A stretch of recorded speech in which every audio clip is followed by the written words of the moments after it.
Hello বন্ধুরা, অনেক দিন পর আবারও একটা নতুন ব্লগে তোমাদের স্বাগত জানাই। আজ একদম সকাল সকাল আমার ফ্যামিলির সাথে আমি বেরিয়ে পড়েছি দীঘার উদ্দেশ্যে। দীঘা যাওয়াটা মেন উদ্দেশ্য ছিল না, উদ্দেশ্য ছিল আমার দিদির ছেলে মানে আমার ভাগনা, তার একটা মানসিক ছিল চন্দনেশ্বর মন্দিরে। সেই মন্দিরে প্রথমে যাব, তারপর দীঘা যাব। এখন আমরা বেরিয়ে পড়েছি, একদম ভোর ভোর বেরিয়েছি। তো আমরা যে রাস্তাটা দিয়ে যাচ্ছি সেই রাস্তাটা একটু শর্টকাট হবে। আর দুদিকে দেখতেই পাচ্ছ খুব ঘন জঙ্গল, দুদিকে গাছ সারি সারি আছে এবং সেই গাছ সারি সারি গাছের মধ্য দিয়েই রাস্তা, সেই রাস্তার ওপর দিয়েই আমরা যাচ্ছি। তো চলো তোমরা সম্পূর্ণ ব্লগটা দেখতে থাকো, আশা করি তোমাদেরও ভালো লাগবে। আর আজকের ওয়েদারটা খুবই সুন্দর ছিল, দেখতেই পাচ্ছ তোমরা। সকাল সকাল যখন উঠি মেঘলা আকাশ ছিল, দেখেই তো মনটা খারাপ হয়ে যায়। ভাবছিলাম হয়তো আজকে সেরকম আনন্দ করতে পারবো না, কারণ বৃষ্টিতে কারই বা সেরকম ঘুরতে যাওয়া ভালো হয় বলো। তাই জন্য একটু মনটা খারাপ হয়ে গিয়েছিল। কিন্তু পরপর যত সকাল হতে থাকলো দেখলাম আকাশটাও পরিষ্কার হলো এবং আকাশের যে ঝলকানি সেটাও খুব সুন্দর লাগলো। আমরা বেরিয়েছিলাম প্রায় 5টার সময়, তখন একটু অন্ধকার ছিল এবং মেঘলা আকাশের জন্যও অন্ধকারটা ছিল। কিন্তু পরপর যখন সকাল হলো তখন খুব সুন্দর লাগছে দৃশ্যটা। আর এই দৃশ্যটা তো খুবই সুন্দর, দুদিকে গাছ, মাঝখান দিয়ে রাস্তা, গাড়ি ছুটছে, আর আকাশটাও সত্যি খুব অপূর্ব লাগছে আমার। তোমাদের কেমন লাগছে অবশ্যই কমেন্ট করে জানিও। আর তোমরা অবশ্যই পুরো ব্লগটা দেখতে থাকো, আর সুন্দর সুন্দর অনেক জিনিস দেখতে পাবে এই ব্লগে। আর বিশেষ করে আকাশটা তো অনেক আকর্ষণ করছে, সবার মন জয় করে নিয়েছে। যেতে যেতে আমি শুধু আকাশের দিকেই তাকিয়ে আছি। এত সুন্দর দৃশ্য, সত্যি মানে প্রকৃতির মতো সৌন্দর্য জিনিস আর কোথাও দেখতে পাওয়া যায় না। ঘণ্টাখানিক আসার পর এখন আমরা প্রায় দীঘার বর্ডারের কাছে এসে পৌঁছে গেছি। আর হয়তো 1 ঘন্টা বা তারও কম সময় লাগবে আমাদের দীঘার কাছাকাছি যেতে। এবং আমরা এখন দীঘাতে না ঢুকে সোজা চলে যাব চন্দনেশ্বর মন্দিরের কাছে। মন্দির দর্শনের পর সেখানে সমস্ত কাজ ফাজ মিটিয়ে তারপরে সবাই আমরা দীঘায় এসে খাওয়া দাওয়া করব এবং ঘোরাঘুরি করব।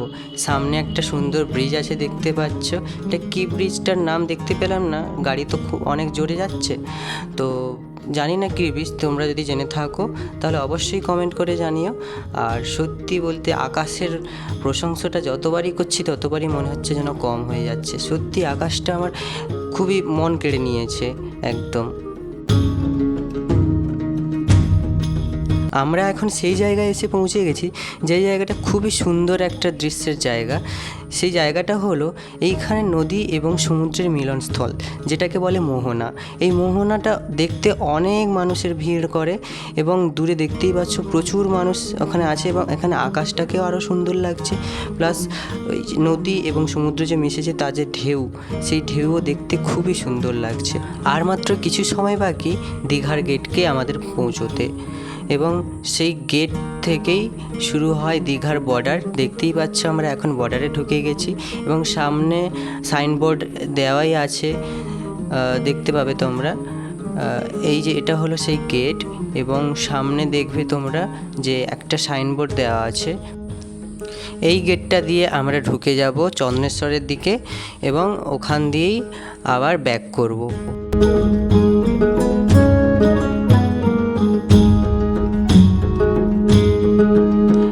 এখন আমরা চন্দনেশ্বর মন্দিরের কাছে চলে এসেছি, একদম কাছেই।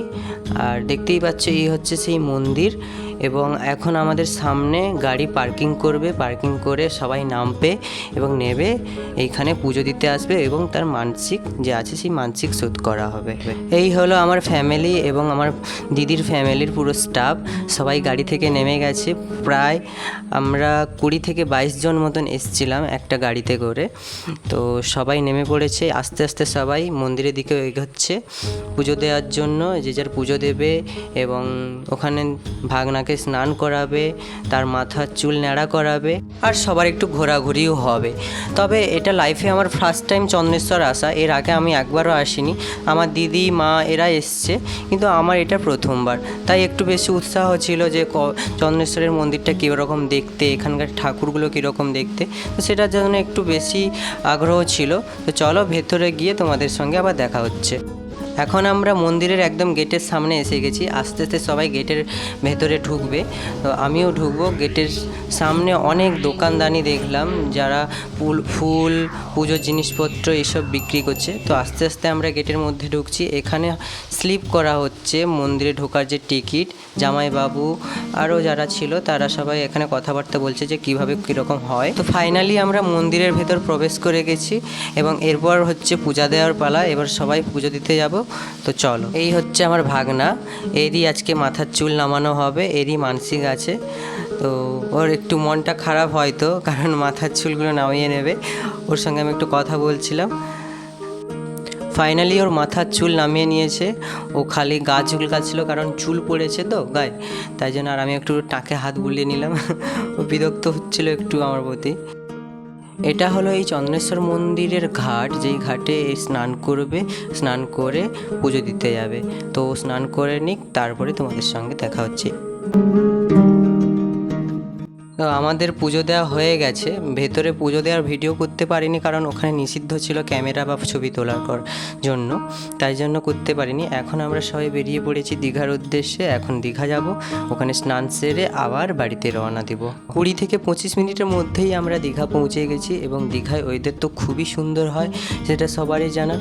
আকাশগুলো সত্যি দারুণ লাগছে, সত্যি দারুণ আকাশ। আমাদের একটা জায়গায় গাড়িটা পার্কিং করে দিয়েছে এবং এখান থেকে সবাই যাবে স্নান করতে। আমিও রেডি হয়ে গেছি স্নানের জন্য, এই জন্য সমুদ্রের পাড়ে চলে এসেছি। খুব সুন্দর একটা পরিবেশ আর অনেক লোকের ভিড়, সবাই স্নানের জন্য নেমে গেছে।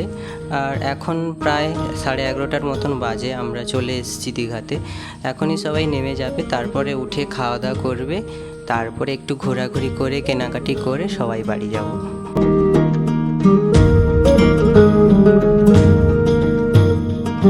তো স্নান সেরে আমি আবার রেডি হয়ে গেছি। এবার সবাই খাওয়া দাওয়ার জন্য যাবে হোটেলে, খাওয়া দাওয়া করতে যাবে। পেছনে সমুদ্রের ভিউটা জাস্ট ওয়াও লাগছে, প্রচুর মানুষের ভিড়। সমুদ্র আর আকাশ দুটোকেই একসঙ্গে মানে এত সুন্দর লাগছে, বলে বোঝানোর নয়।